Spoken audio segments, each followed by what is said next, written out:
everyone, and welcome to this morning's episode of the Maritime Morning Brief, brought to you by the Marine Exchange of Puget Sound. I am your host, Sarah, back again this morning, bringing you the essentials on vessel movements and maritime conditions today in Washington. It is Thursday, October 16th, 2025, and today we are anticipating the arrival of 6 vessels. This is expected to include 1 bulker, 2 container ships, 1 tanker, 1 ATB, and 1 vehicle carrier.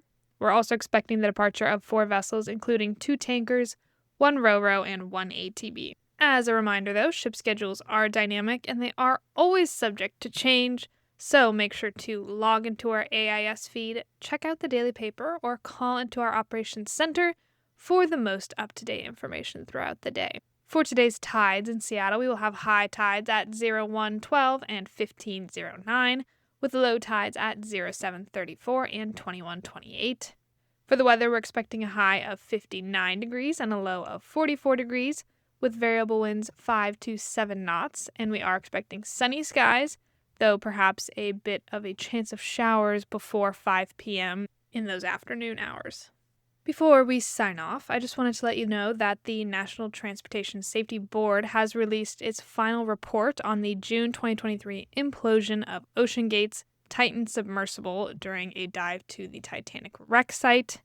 The investigation found that Titan's carbon fiber pressure vessel sustained damage after dive 80, including delaminations that went undetected due to flawed motoring. So that was one of the dives before its actual dive.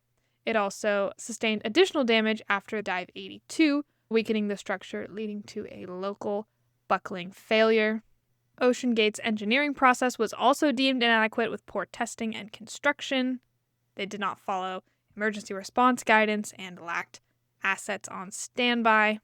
The NTSB recommended new U.S. regulations for pressure vessels for human occupancy and updates to Coast Guard guidance.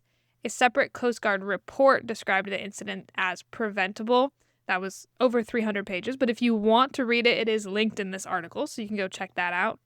It also cited systematic failures and a toxic internal culture that suppressed safety concerns. So there was a lot going on with that incident and is listed in this article. So this article kind of goes through the full slew of things that were included in that. So if you are interested in reading that article and perhaps that other Coast Guard document that is linked in it as well, I shared it on all of our social media channels, so you can go check that out, read more about it, read more about what is being done about it in the future, and kind of all that information. With that, I am going to sign off for today's Maritime Morning Brief. Thank you very much for joining me yet again, and I look forward to seeing you bright and early tomorrow morning.